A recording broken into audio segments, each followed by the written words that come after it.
మా అన్నయ్య గారిని పట్టుకొని మా అన్నయ్య గారి దగ్గరికి వచ్చి, మా పెద్దన్నయ్య గారి దగ్గరికి వచ్చి, మీ తమ్ముడిని కలవాల్సిందే నేను. మా అన్నయ్య ఫోన్ చేశారు, అది నేను గద్దర్ గారు కలుస్తారంటాను. నాకు గద్దర్ గారు అంటే ఇష్టం చిన్నప్పటి నుంచి, మా నాగబాబు గారి దయ వల్ల. సరే కలిస్తే ఆయన ఎంత క్షుణ్ణంగా ఆయన పరిస్థితి చెప్పాడంటే, అరే నువ్వు దేశం కోసం సమాజం కోసం ఆలోచించేవాడివి, నీ ఏ మేరా జహా అనే పాటలో నువ్వు భరతమాతని సంఖ్యలలో బంధించి పెట్టావు కదా, నీ భావం నాకు అర్థమైందిరా. నువ్వంటే నాకు ఇష్టం రా తమ్మి చెప్పి ఆ రోజు నుంచి మాకు స్నేహం, అది నాకు అన్న తమ్ముడ బంధమైంది ఆయన చనిపోయారు.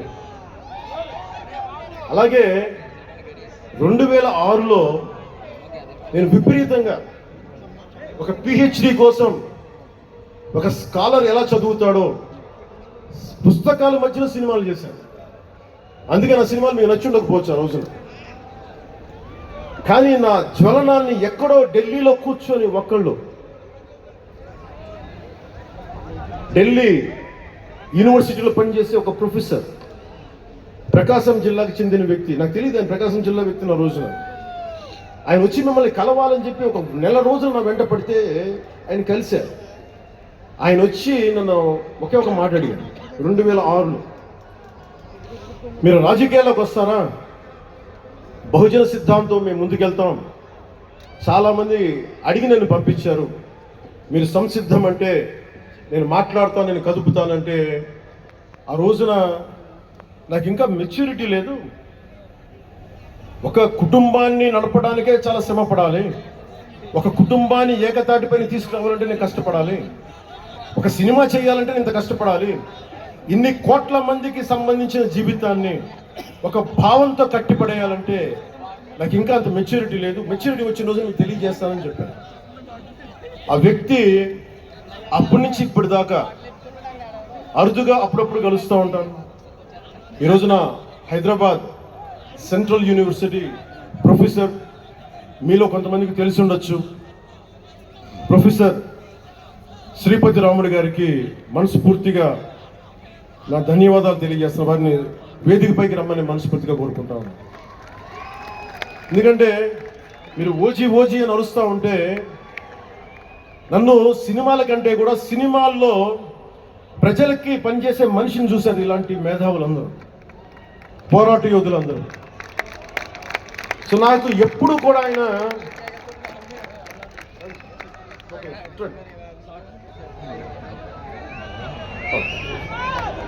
ప్రొఫెసర్ గారు మన జనసేన పార్టీ కాదు, ఆయన ప్రొఫెసర్. బహుజన సిద్ధాంతాల కోసం, అంబేద్కర్ ఆశయాల కోసం, అణగారిన వర్గాల కోసం నిలబడ్డ వ్యక్తి. ఆయన చాలామంది విద్యార్థుల్ని PhDలకి సిద్ధం చేసే వ్యక్తి. మన దగ్గర ఉన్న బేతపూడి విజయ్ కుమార్ గారు కూడా ఆయన శిష్యుడే.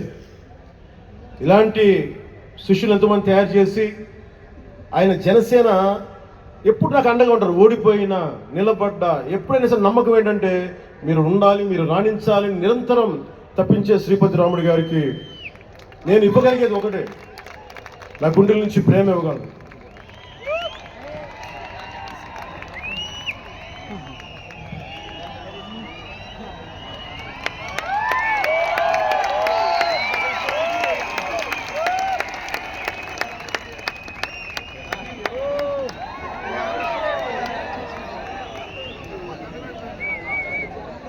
కృతజ్ఞత అనేది ఎంత అవసరం, గుర్తింపు ఎంత అవసరం అంటే, మనం ఏదో అయినప్పుడు కాదు, ఏది అవ్వనప్పుడు మనం వెంట నిలబడాల్సింది.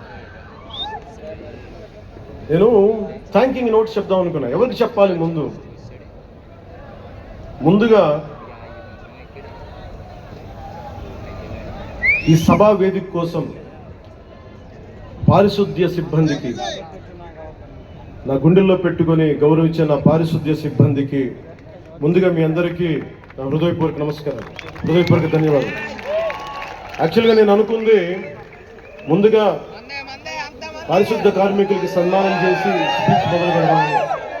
ఎక్కువ మంది ఉండటం వల్ల సమయం సరిపోదు కాబట్టి రేపు పొద్దున మన సీనియర్ నాయకులందరినీ, సోదరులు నాగబాబు గారిని, ఎమ్మెల్సీ వారిని గౌరవించి చేయవలసిందని నేను కోరుకుంటున్నాను. అలాగే దారి పొడవున శుభాకాంక్షలు తెలియజేసిన హోర్డింగ్స్ ద్వారా నా సోదరులు సోదరిమణులందరికీ, ప్రతి ఒక్కరికి, నాయకులందరికీ నా ధన్యవాదాలు. డిప్యూటీ సీఎం పేషి అధికారులందరికీ కూడా నా ధన్యవాదాలు. నా సెక్యూరిటీ సిబ్బందికి కూడా నా ధన్యవాదాలు. ఈ ఆవిర్భావ దినోత్సవానికి ముందుండి నడిపించిన గౌరవ సివిల్ సప్లైస్ మంత్రి, Janasena political affairs committee chairman, నన్ను కాలానికి పరీక్షలు పెట్టి కానీ ఒకసారి నిర్ణయం తీసుకున్న తర్వాత ఓడిపోయినా కానీ వెన్నంటే నిలబడ్డ నా సోదరుడు పిఎస్సి చైర్మన్, గౌరవ సివిల్ సప్లైస్ మంత్రి శ్రీ నాదెండ్ల మనోహర్ గారికి నా హృదయపూర్వక ధన్యవాదాలు.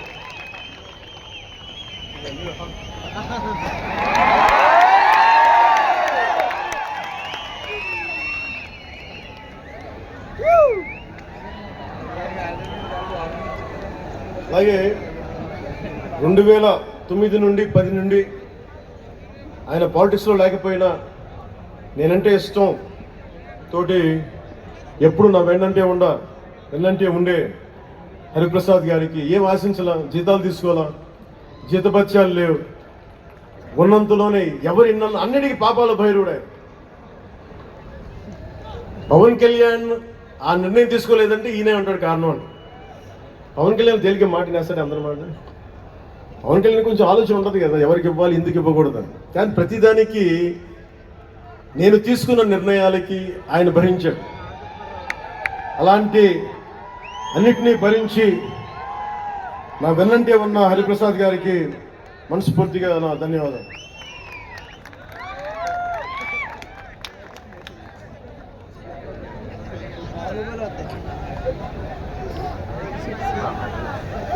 అలాగే అన్ని కమిటీల సభ్యులందరికీ పేరు పేరున, కేకే గారికి, తెగించే గుణం ఉన్న పంచగర్ల సందీప్కి,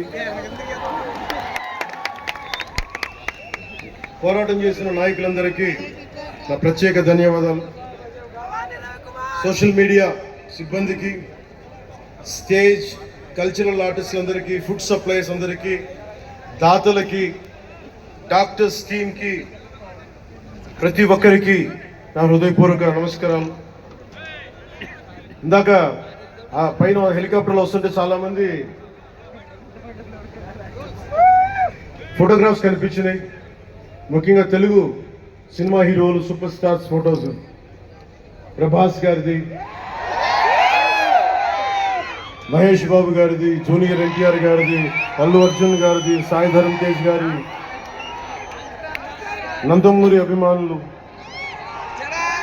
మెగాస్టార్ చిరంజీవి గారి అభిమానులకి, మెగాస్టార్ తమిళలో గేమ్ చేంజర్ రామ్ చరణ్ గారి అభిమానులు, తెలుగు హీరోయిన్లు, ప్రతి నటుల అందరి హీరోల అభిమానులు, మీ అందరికీ కూడా నా ప్రత్యేక నమస్కారాలు, ధన్యవాదాలు. అలాగే పవన్ కళ్యాణ్ అభిమానులు కూడా నా నమస్కారం.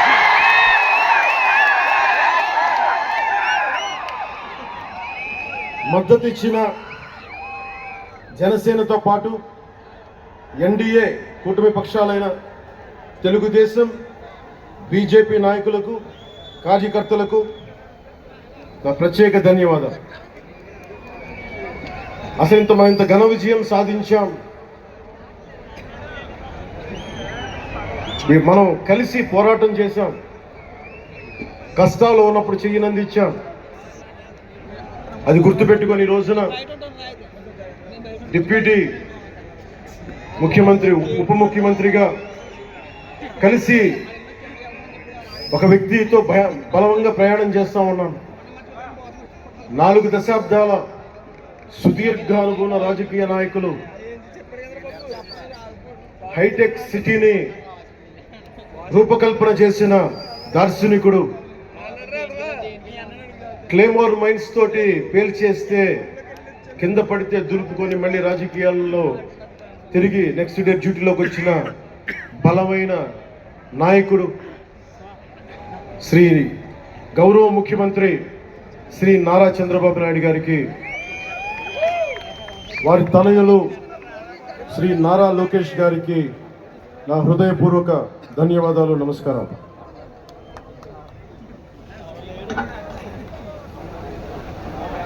ఒకసారి నా నోటి నుంచి